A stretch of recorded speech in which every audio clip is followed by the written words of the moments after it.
Buenos días, soy el doctor Ricardo Calle. El día de hoy les voy a hablar sobre un tema muy interesante, sobre lo que es el trastorno de consumo mixto de opiáceos y benzodiazepinas, cómo se presenta, cómo se puede tratar y también cuáles son los retos en la parte terapéutica.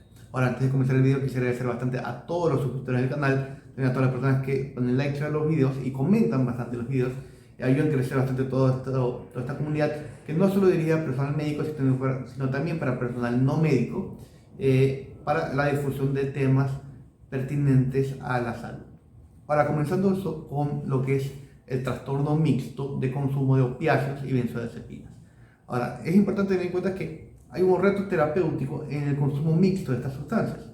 Más que todo es, por ejemplo, si es en el consumo mixto de tramadol con lo que es benzodiazepinas, que sea o bien benzodiazepinas de vida corta, como lo que sería es lorazepam, o benzodiazepinas de vida larga, como lo que es el clonazepam, o en su defecto también lo que es el consumo combinado de tramadol con otros medicamentos que son similares a las benzodiazepinas, pero más son sedantes hipnóticos, como lo que es la suplicona o el zolpidem. Es un reto terapéutico porque muchas veces en el tratamiento para la deshabituación de opioides se utiliza el uso de benzodiazepinas. Y en el uso de benzodiazepinas es importante tener en cuenta, bueno, cuál es la benzodiazepina que me está causando el problema.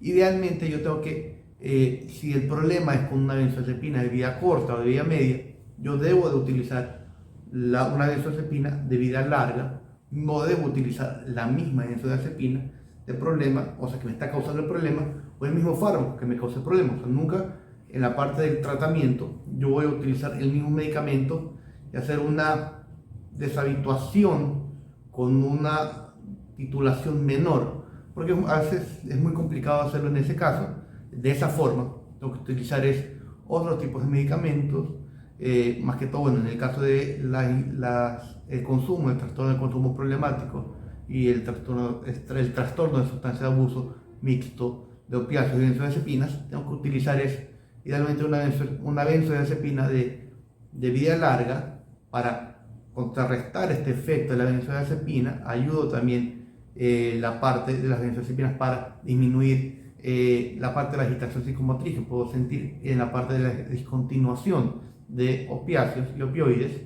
Y también tengo que tener en cuenta el uso de medicamentos beta bloqueantes, beta alfa bloqueantes como carvedilol, utilizar medicación que no sea sedante como la medicación como soplicona o zolpidem, sino medicación que me ayude a mantener y a disminuir la agitación psicomotriz, pero que no me altere y no sean medicamentos psicotrópicos.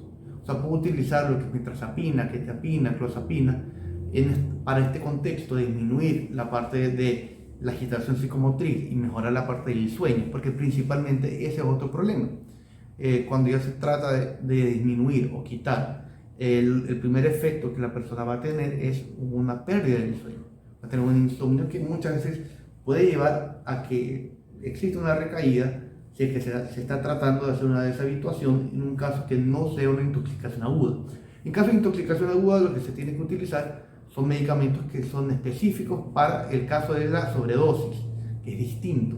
Es distinto el tratamiento de una sobredosis al tratamiento del trastorno por consumo problemático de una sustancia de abuso. Una sobredosis se trata de una forma de emergencia. En el caso de benzodiazepina se usa el flumacenilo. En el caso de opiáceos se utiliza la naloxona. Así que estos son fármacos que se utilizan en este contexto.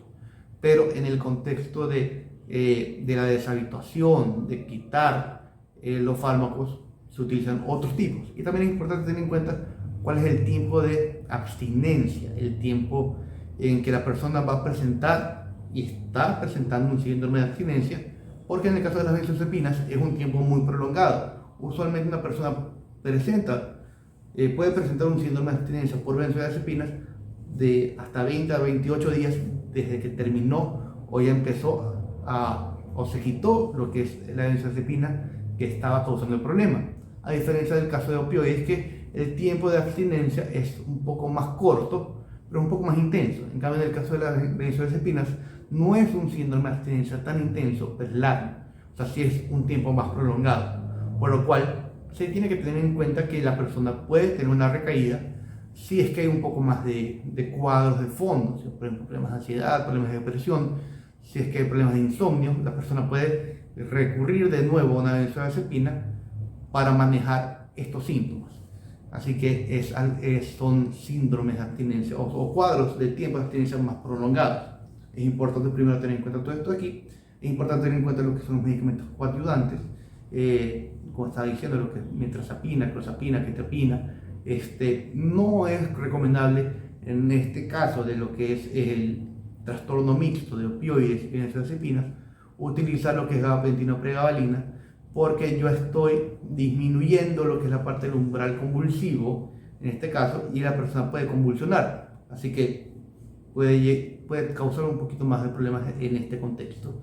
En este caso específico, que hay un problema mixto de dos sustancias, el consumo concomitante o conjunto de dos sustancias, una opioide y otra de tipo de benzodiazepina, que son distintas y tienen distintas propiedades y distintos efectos en la parte de síndrome de abstinencia que va a dar cada uno, y también los posibles efectos colaterales que puede dar cada uno. Así que es importante valorar cada uno de estos casos específicamente.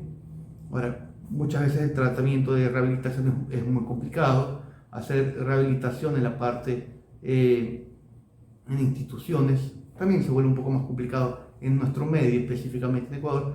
Hay posibilidades de hacer una rehabilitación domiciliaria, pero es importante tener en cuenta que el tiempo de abstinencia del consumo de benzodiazepinas es largo. La persona que ha consumido o está consumiendo benzodiazepinas va a pasar por un tiempo de abstinencia que va a ser más largo de lo que es el tiempo de abstinencia por opioides. Así que es importante tener en cuenta esto de aquí antes de iniciarlo, porque solamente la persona puede decir, bueno, pasé 2 semanas, ya no estoy consumiendo, ya me ha mejorado, ya se me ha podido descontinuar, ya debería estar mucho mejor, pero puede recaer fácilmente porque no ha pasado el tiempo de abstinencia mínimo para poder decir, bueno, ya la persona es menos probable o poco probable que pueda recaer. Así que es importante tener en cuenta todo esto aquí. También el uso concomitante de otros medicamentos que no son benzodiazepinas, pero son más antihipnóticos, como el zolpidem o la soplicona, que también pueden complicar un poco más la sintomatología. Ahora, si les agrada el video, pueden dejar un comentario, también pueden poner like al mismo video. También si desean que hable de cualquier otro tema, pueden también ponerlo en comentarios, no necesariamente solo de sustancias de abuso, sino también de medicina interna, de toxicología clínica o de lo que es toxinas de animales ponzoñosos. Ponerme en un comentario y con gusto tocar el tema. Así que sin más, me despido. Muchísimas gracias.